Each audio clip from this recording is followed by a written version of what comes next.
Hey, thanks for joining me, Dr. Rebecca Storrow, on the Sugar and Fire podcast. I'm a conflict resolution specialist, award-winning author and filmmaker, and host of Bunny, Boogie, and Friends children's edutainment channel. I hope you'll join us for our conversation on kids, conflict, and the fun and effective resources parents and caregivers need. Okay, so this time we're going to do the opposite way, right?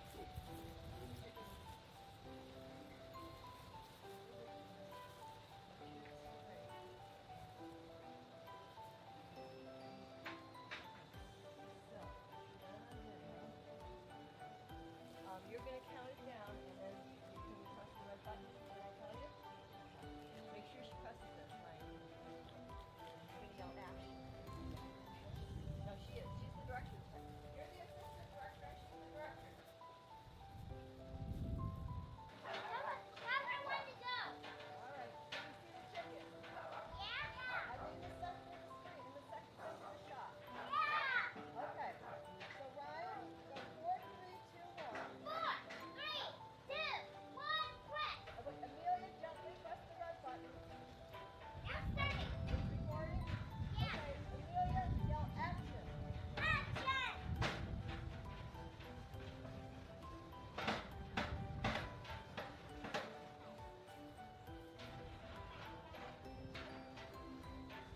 Amelia, yell cut. What? Yell cut. Cut. Perfect. Okay. We did. Take the red button, turn it off. We're done. It's a wrap. Okay, good. Thank you. That's a wrap. We're done. Good work. Did you say I had a cut? Yeah, you yell cut.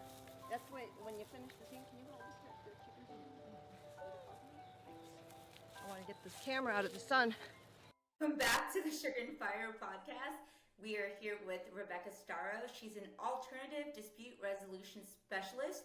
She has a PhD and she's an award-winning author and filmmaker. How are you today? Oh, great, Stephanie. Thank you so much for inviting me to be on your Sugar and Fire podcast. I'm very excited to be here and share with everyone about my experience with conflict resolution and some of the things I can bring to the table, hopefully. Yeah, could you dive deep into your background a little bit? Oh, sure. Well, I've been in dispute resolution professionally for about 30 years, but I started off with the court system, working in mediation, running programs in Florida. Then I also did some very big commercial mediation and arbitration when I worked for the American Arbitration Association as their commercial vice president in the Miami regional office. There I also did a lot of training. I've been an adjunct professor at several universities.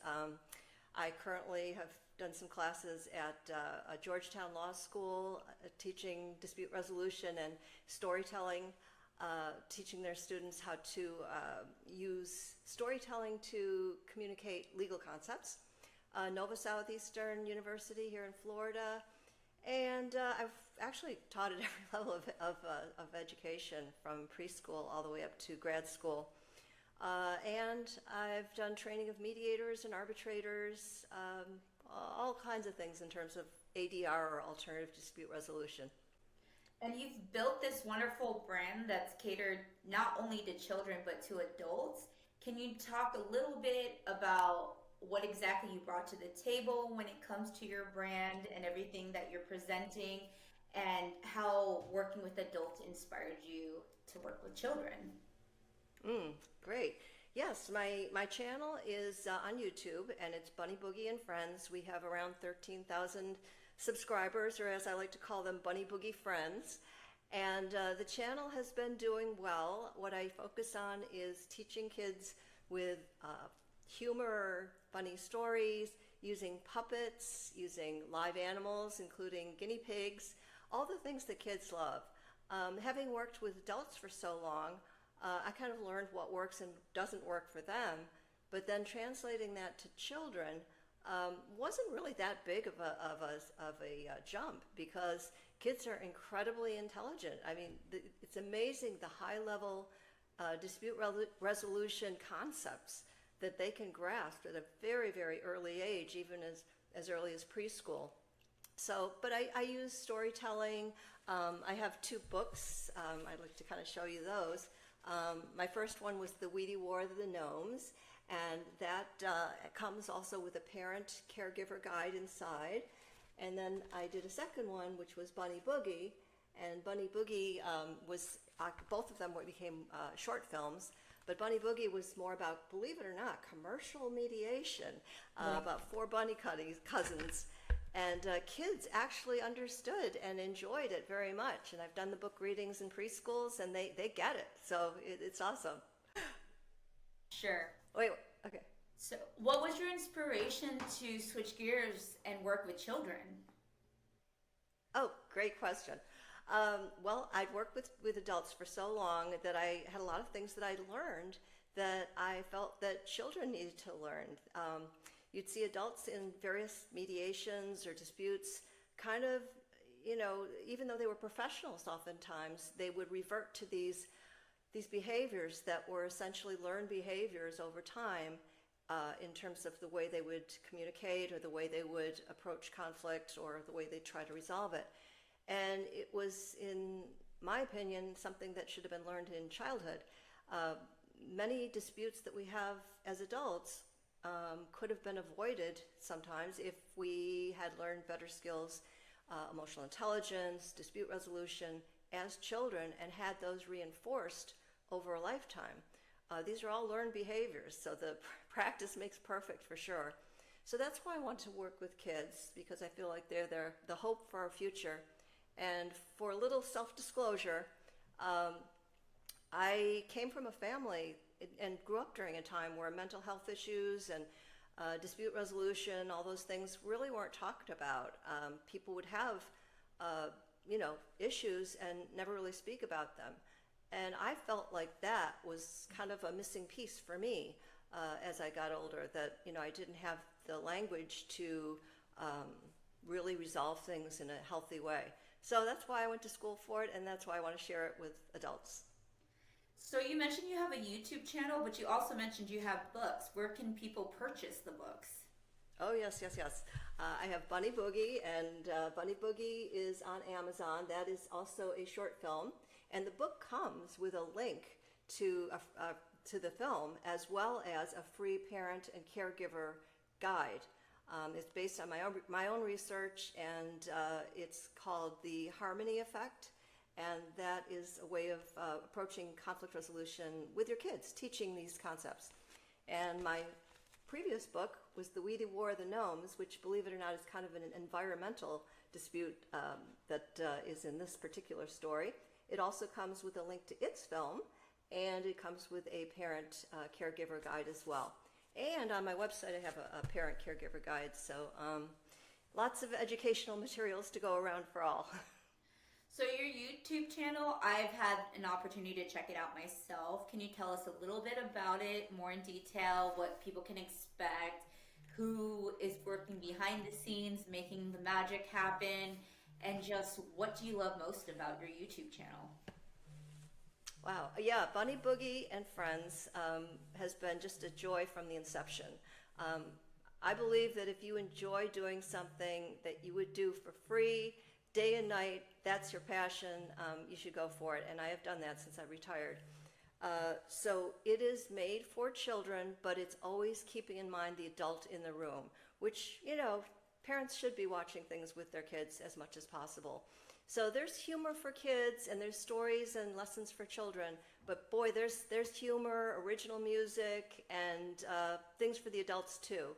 So I tried to include all those things in the channel. There's very educational pieces, shorts and things like that. And I also have a series called Superhero Strawberry Pig, and that is about my little black guinea pig, and I do have an actual live guinea pig. He's a skinny pig, they call him. He has no hair, and he's very sweet, and he is the superhero, because I want kids to realize that they can be superheroes too. Even the littlest among us, a little lowly guinea pig, and children can be superheroes. And that is through learning the skills and empowerment that comes from learning those skills. to resolve conflicts in their lives. Do you have any personal experience that you'd be comfortable sharing that inspired some of these stories? Yeah, well, I mean, my whole life really has it's kind of primed me for this. I must say that I feel like I have finally kind of hit my stride and I'm doing my purpose, and it kind of fell into my lap. But yeah, I mean, I grew up in a time that, people just didn't talk about, mental health issues or dispute resolution or any of that stuff. And in my family, well, there's different ways of resolving conflict. And one of them is just called conflict avoidance, which is you just don't talk about it. You just stay away from it and hope it goes away. And sometimes it does, and sometimes not. So that's the kind of environment I grew up in. And I remember one time we had dinner and nobody said a word. Everybody was mad at the dinner table. No one said a word the entire meal. And I was so upset I couldn't eat. I just said, I want to go outside and play. So I went around the corner to my neighbors, and they were this big Italian family, and they had this big spaghetti dinner in their garage, and everybody's loud and screaming at each other and talking. And it was like just such a fresh air, a breath of fresh air for me. So I realized that there were other ways to resolve conflicts, and even at that early age, I think it was maybe 8 or 9, and that's kind of where my interest came from it to begin with. And I've been kind of doing it in some way ever since, trying to teach people different ways of communicating and different ways of resolving disputes. This feels like a loaded question, but what do you think the kids will take away? What skill sets the kids will take away from this, and what skill sets will the adults take away, and how will both these skill sets help each other interact better together and more effectively? Yeah, well, I hope to teach kids, firstly, and adults, really, they're kind of the same thing, to be honest with you. To pause first before reacting. When we feel threatened, when we're under stress, our primitive brain, our amygdala, that sort of part of the brain gets triggered, and we oftentimes react in ways that aren't necessarily the healthiest. And honestly, the internet kind of contributes to that. So I do worry for the kids as the adults. So learning the skills to kind of calm and center before reacting. And some of them are considered soft skills, it's like one of those nice things to learn, and wouldn't it be great, but really these are essential skills. Naming your feelings, be able to say, I'm angry, or I'm sad, or I'm, afraid of something, whatever the feeling is, be able to name those feelings. And we teach kids that, but as adults, we need to go back to those skills. We need to practice them every day, and we need to model them for our children. So they're the same skills. They look a little different in the way they're taught, whether it's a child or an adult, but they are pretty much the same skills. And if you can do it over a lifetime, they become just part of your nature. And probably the most important one is apology, the role of apology. As a mediator, the role of apology was very important. People have done lots of studies on it, but it's a trigger. It can trigger a wonderful positive energy and change to the environment, the situation. And it doesn't necessarily have to mean that you're admitting that you did something wrong. A really true and genuine apology is so powerful. It makes you a quote-unquote superhero when used properly and appropriately at the right time in the right place. So a question I have for you, and I don't want to go too deep into it because I am the type of person to feel like social media, even though it can be so powerful, can be negative. What do you notice about the positive and negative effects of social media on conflict resolution? Yeah, well, what can I say? I'm on social media. We're on there now. Obviously, I don't really have to go through the negatives. I think we know that it changes the brain physiologically. It changes children, the way they develop. It changes adults. It changes society, all those things. There's just so many studies on that. The positives, though, I don't think have been explored enough. Just like everything, people don't use positive psychology as much as they do, fear-based psychology. So the positives for me is that I try and set a lot of my stories outdoors. I want parents and kids to go outside and create stories, whether they're filmed or taped or not. It doesn't really matter. Storytelling is very powerful, again, a superpower. And, the internet is one way of communicating those stories, but just the process of creating them, even if it's just for yourself and for your family, whether it's taped or not, is very important. Storytelling is part of our DNA. That's why we do it. That's why things that are in a story format are much more memorable, because the brain works in a storytelling process, making neural connections. So I try to do things outdoors. I try to use as many animals and natural things. I don't use a lot of AI.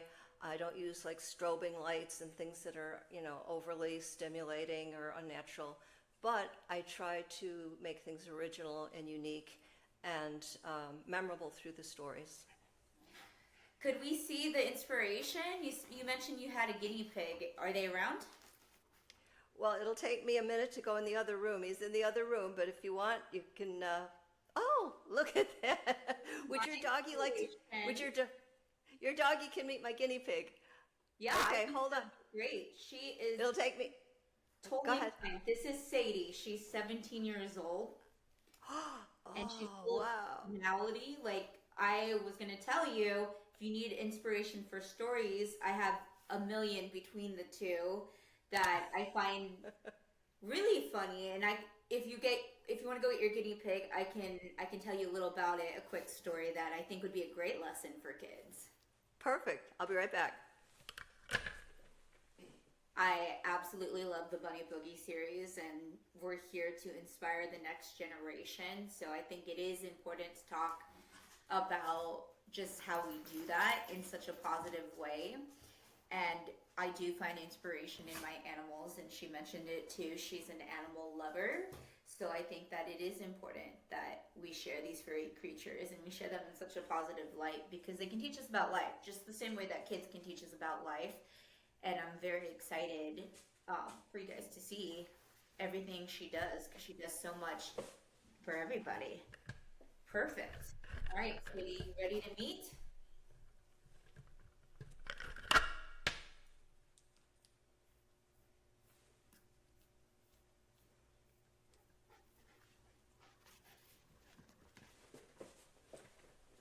Yeah, there we go. Okay, I'm back.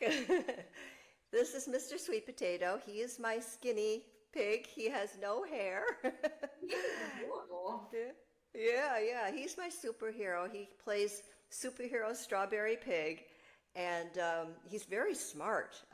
But I'm sure he'd love to meet Sadie. Well, this is Sadie Marie Jane Wilson. She's the 17-year-old Yorkshire Terrier. And she believes she's the mother of my children. She does not think that I am the mother of the children. She believes she is. And so in conflict resolution, sometimes my daughters will fight. And I find her to be quite funny, because she'll put her paw on one and she'll put her paw on the other. And she'll look at them and try to soften them. And they have purposely tested this, where they will purposely fight in front of her. And she'll go, no, and howl that, and they're like, the dog is talking, Mom. I'm like, yeah, she's telling you to knock it off. So if you ever needed inspiration for another character, and this is Sassy Francis Jacob Wilson. He is actually a psychiatric service dog, which is the concept of that is completely different. Like, you talked a lot about psychology. And I first heard about a psychiatric service dog when we were retiring him out, because my daughter stopped having seizures. And I was like, well, she doesn't have seizures, so we don't really need him as a service animal. She's like, well, why don't we make him her psychiatric service animal? And I'm like, well, what does that do? And so in order to deal with anxiety, coping, Sassy is very much trained to keep her calm, as well as help deal with anxiety. That is adorable. That is really great. Oh, he has a big appetite. And so while you were gone, I was just telling everybody like how we can draw inspiration from kids and animals, because I think as humans, sometimes we have a bit of ego, and we definitely don't pause to listen to what society would deem as those of less value, which is the children and the animals, but we can get inspiration from both. And so thank you for indulging me in showing your animal as well as sharing stories, because it clearly gave you some great inspiration for Bunny Boogie. I really want to ask you, where do you personally go from here, and then where does your brand go from here? What does the future look like? Yes, well, more of the same for sure, Stephanie. I do want to, possibly start a second series. I have not done that yet, but I'm hoping to do that. I do want to get another book into the works. And let's see, what else? More local work, partnering with nonprofits. I'm planning on kind of, doing some more school work and things like that. I'd like to collaborate with folks too. So I'm hoping to, kind of branch out a little bit in that way. If someone wants to collaborate with you, how could they do that? Well, they can go to my website, which is bunnyboogieandfriends.com. They can communicate with me there. There's a contact button. Respond to any of my posts or anything like that. I'm always happy to reach out to people. I'm on Facebook, Instagram, the YouTube channel. You can get me there. So I'm around. I'd love to work with folks. I think it's amazing. You've shared so much. We've got some amazing clips that you've also shared with us. Do you have any closing thoughts? Let's see. Closing thoughts. Well, hopefully my work will be a contribution for parents, for children as well. Reducing the power struggles and building emotional confidence in kids that will translate to the next generation of our leaders and people that kind of are running the show around here. So that's the big picture. I guess the other thought is that, kids deserve this. They have a very conflicted world that they're growing up in right now, and they deserve better. They deserve good content out there, positive things, uplifting things, and empowering things on the internet and everywhere else. So that's really it. And I feel like to a big degree, children need to be sheltered from a lot of what's going on and just be kids. And I just want to thank you for allowing them to have that safe space to do so. It's been wonderful having you on, and we will cut to the final clip you shared with us. And if you guys want to look her up, again, it is, what is the website again? bunnyboogieandfriends.com. Awesome. So until next time. A leaf, there's a light deep inside like a sparkling reef. Hope lives here even when you're feeling blue. In the quiet of your chest, beating steady, yeah, it's true. When you're lost in the storm and the way it is unclear. A broken heart will heal 'cause hope lives here. Angry feelings knock with a thunderous sound. Sadness brings you to your knees when there's no one around. But the feelings are visitors, they come and then they go. You can make it through the night, and this I know. Hope lives here even when you've given up. In the quiet of your chest, just take a breath, you are enough. When you're lost in the storm and you hear a whisper in your ear. I'll hold you close, little one, 'cause hope lives here. I'll hold you close, little one. Hope lives here.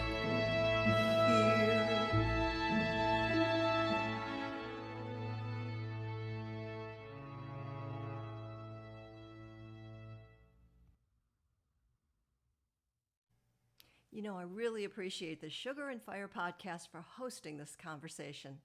And if people want to explore these ideas with kids in a practical, kid-friendly way, I share them on my YouTube channel, Bunny, Boogie, and Friends. Be well. I used to chase your rainbows, used to wear your borrowed clothes. trying to be the person that somebody else had chose. Well, then I thought I had to change my life to fit into your mold.